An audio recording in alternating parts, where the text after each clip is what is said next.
Hello tout le monde, j'espère que vous allez bien. Je suis ravie de vous retrouver aujourd'hui dans une nouvelle vidéo. Aujourd'hui c'est la partie 2 de ma série sur mes livres de la rentrée littéraire. Aujourd'hui j'ai 4 livres à vous présenter. Donc, tout d'abord je vais vous présenter Le matin de Neverworld de Marisha Pelch qui est sorti donc chez Gallimard Jeunesse le 22 août 2019. Ensuite, je vais vous présenter Falalalala de Émilie Chazeran qui sort chez Sarbacane début octobre. Ensuite, je vais vous parler de Avoue que t'en meurs d'envie de Christine Roupenian qui est sorti chez Niel Édition le 22 août dernier. Et pour finir, je vais vous parler de J'ai des idées pour détruire ton ego d'Alban Linear, publié également chez Niel Édition le 22 août. Voilà. Donc je précise tout de suite que ces 4 livres là je les ai reçus en service presse comme les 3 de la vidéo précédente. Je les ai reçus via mon travail à la librairie Marouani. Voilà, donc je les avais reçus vers juillet. Enfin la librairie Marouani les avait reçus vers juin-juillet et je les avais pris pour les lire. Enfin, celui-là était à mon nom, les 3 autres je les ai reçus via mon travail là-bas. Voilà, je le précise. Donc tout d'abord, je vais vous les présenter par ordre de lecture. Donc pour ces deux-là, je les ai lus en même temps, mais j'ai fini celui-là en premier. Donc je vais d'abord vous présenter donc Le matin de Neverworld de Marisha Pelch, donc qui est sorti chez Gallimard Jeunesse le 22 août dernier. Donc celui-là il est beaucoup passé sur les réseaux sociaux ces derniers temps. Enfin je l'ai beaucoup vu passer quand je le lisais. Et donc c'est un petit peu du contemporain fantastique jeunesse. Et donc on va suivre l'histoire de Béatrice qui est une jeune femme qui est en première année d'université il me semble, et qui revient chez elle en fait pour les vacances estivales. Et elle va rejoindre sa bande de potes du lycée qu'elle n'a pas vu depuis 1 an, depuis la mort de son petit ami Jim. Et en fait, elle sent que ses amis lui cachent quelque chose depuis 1 an. Et elle veut savoir ce qui s'est passé le jour où son copain est décédé. Et du coup, elle va aller le rejoindre et ils vont partir faire une fête, tous les 5 ensemble. Et il va se passer quelque chose qui va les envoyer en fait dans le Neverworld. Et de là, ils vont petit à petit se livrer, se comprendre ce qui s'est passé. Et ils vont devoir aussi prendre la plus difficile décision, donc vous allez le découvrir assez rapidement au début du roman. Voilà, et du coup ils vont revivre continuellement en fait la même soirée jusqu'à ce qu'ils comprennent ce qui s'est passé ce jour-là et réussir à prendre cette décision-là. C'est un livre, au début j'étais pas... Le résumé me tentait bien et les premières pages j'ai pas été tout de suite accrochée, mais il y avait ce petit mystère et cette décision là qui me faisait avancer. Je voulais en fait savoir ce qui s'était passé ce jour-là et quel choix ils allaient faire en fait à la fin du roman. Et petit à petit ouais, j'ai été vraiment embarquée dans cette histoire là, dans cette folie en fait qui est devenue leur vie. Et ouais, j'ai beaucoup aimé leur histoire et ça m'a touchée. Et la fin, j'étais pas bien. Non, quand j'ai lu, les derniers chapitres, petit à petit, ça m'a beaucoup touchée et je suis sortie de là un petit peu... ouais, perturbée. Je vous en avais parlé dans mon vlog, donc je crois que c'est le weekly vlog 4 ou 5 que j'avais fait donc cet été. Et ouais, j'étais... La fin m'avait laissé un petit peu surprise. Et j'étais pas bien de... Enfin après, pas dans le sens où j'ai pas aimé la fin, mais dans le sens où je l'ai bien aimé, ça m'a touchée en fait. sans que ça soit vraiment un coup de cœur. Mais voilà, j'ai bien aimé ma lecture. En fait, j'ai passé un vrai bon moment en fait cet été avec ces 5 personnages là et de découvrir en fait qu'est-ce qui s'était passé. Voilà. Ensuite, cet été, j'ai lu aussi Falalalala de Émilie Chazeron qui sort chez Sarbacane au mois d'octobre. Ce livre-là, j'ai mis vraiment tout un mois pour le lire, étant donné que j'ai bien aimé l'histoire, le pitch et la façon dont c'était écrit. Je trouve que cette façon qu'a l'autrice d'écrire cette histoire est assez originale et assez différente de ce qu'on peut voir en fait en jeunesse, young adulte, et ça m'a surpris par moments. Mais et du coup c'est vrai que des fois j'ai dû reposer le livre à cause de ça, mais en même temps ça m'a beaucoup plu. Et du coup l'histoire de Falalala, c'est l'histoire d'une famille qui s'appelle Tannenbaum. Et en gros c'est une famille de nains. Voilà, donc ils ont tous le gène en fait de cette malformation. Et donc ils sont tous nains depuis plusieurs générations.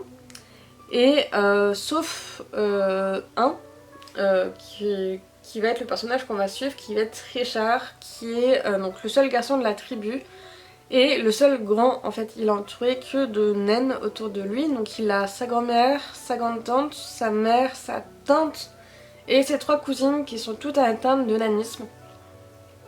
Et on va les suivre en fait en novembre-décembre, pendant cette période de Noël. Et du coup on va bien rigoler avec cette famille là qui est très loufoque et qui se sert de ça pour en rigoler. En fait elle ne se laisse pas abattre par cette malformation là. Et en fait elles ont construit toute une entreprise autour de leur nanisme et autour de Noël. Et du coup c'est vraiment très drôle pendant toute la lecture. Enfin voilà, il y a des passages où j'étais vraiment mort de rire. Et ouais, on passe à vraiment un bon moment. Après, j'ai eu un peu plus de mal parce que je l'ai lu en plein été, je l'ai lu au mois d'août, alors que ça se passe en décembre. Du coup j'avais ce décalage là de saison. Enfin voilà, je le lisais en plein été, il faisait beau dehors, il y avait un gros soleil. Et pendant ma lecture c'est les fêtes de Noël, il neige dehors. Du coup j'étais pas du tout dans l'ambiance en fait de ma lecture, mais c'est quand même un super bon livre que je vous conseille et que j'aurai plaisir à conseiller cet hiver en fait, en livret. Ensuite, donc j'ai eu la chance de découvrir les 2 romans publiés pour cette rentrée littéraire chez Nil Éditions. Et j'en suis ravie parce que ce fut 2 lectures très particulières qui changent totalement de ce que je peux lire d'habitude, mais en même temps qui m'ont beaucoup plu. Donc je vais commencer par ce recueil de nouvelles, donc Avoue que t'en meurs d'envie de Christine Roupenian, donc publié chez Nil Éditions, qui est sorti là le 22 août dernier. Donc c'est un recueil de nouvelles sur des histoires d'amour, sur des histoires d'amitié, mais très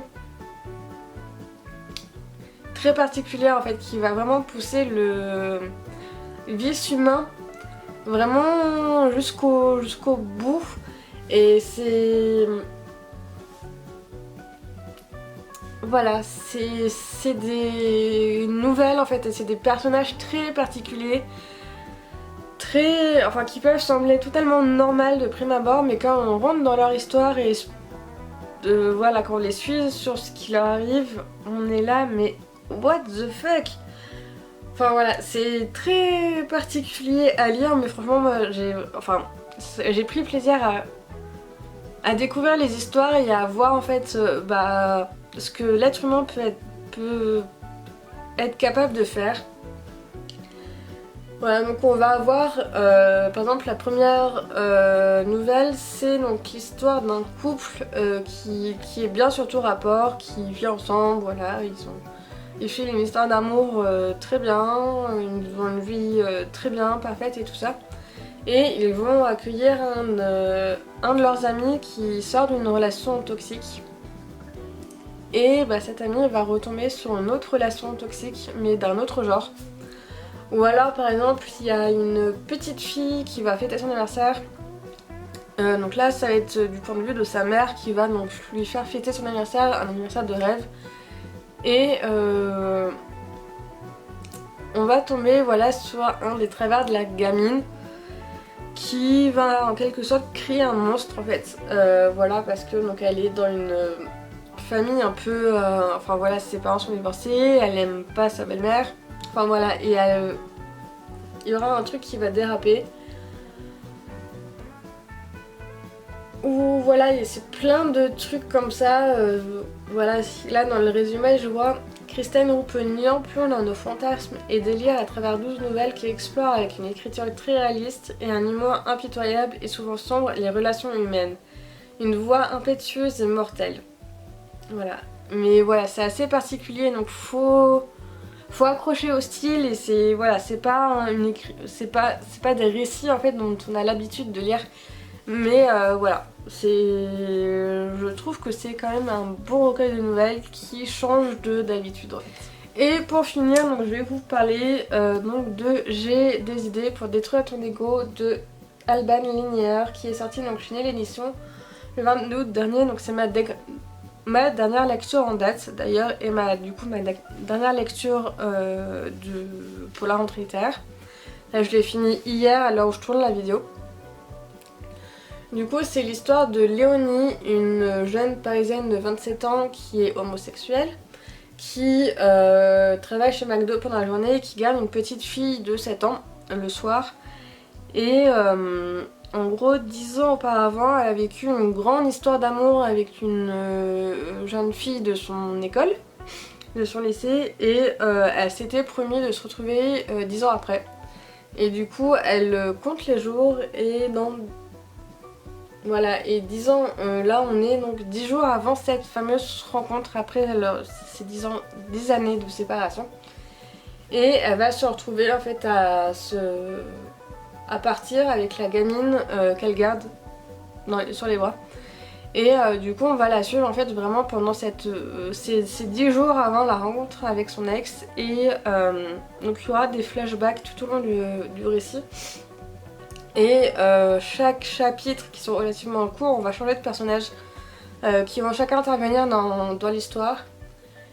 Et du coup il me semble que c'est le premier roman de l'autrice. Et franchement c'est vraiment pas mal. C'est vraiment bien écrit, c'est assez particulier aussi comme pour dans le livre que je vous ai présenté, c'est un ton vraiment très décalé, dont on n'a pas l'habitude de voir en fait. Et du coup, mais c'est quand même relativement rythmé, c'est des chapitres courts qui s'entraînent extrêmement bien. Et franchement j'ai vraiment adoré ma lecture en fait.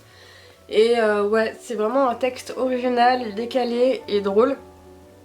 Et ouais, assez particulier quand même.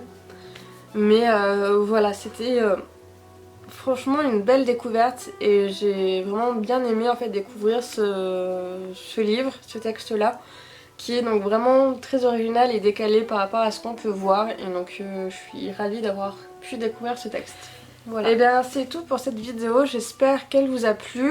Dites-moi en commentaire si vous avez lu l'un de ces livres ou si un livre de la rentrée littéraire vous tente ou si vous en avez déjà lu. Ça me plairait beaucoup d'en discuter avec vous en commentaire. Sur ce, je vous invite à me rejoindre sur Instagram pour me suivre au plus près de mes activités parce que je poste tous les jours sur Instagram et je fais beaucoup de stories. Et également à me suivre sur Facebook et Twitter et à aller suivre mes lectures sur Livre Addict. Donc tous les liens sont en barre d'infos. Et tous les livres que je viens de vous présenter, j'ai mes chroniques sur mon blog qui vont arriver au fur et à mesure. Voilà, parce que du coup j'ai aussi un blog sur lequel je poste toutes mes chroniques de toutes mes lectures. Et également, à l'heure où vous regardez cette vidéo, je fais un challenge, un article par jour pendant 2 semaines. Donc du lundi 16 septembre au lundi 30 septembre, je fais un article par jour. Voilà, j'espère que ce challenge vous plaira et donc je vous invite à aller me rejoindre aussi sur mon blog pour lire tous mes articles et pour découvrir tout mon univers littéraire. Voilà. Je vous souhaite une bonne soirée et à bientôt.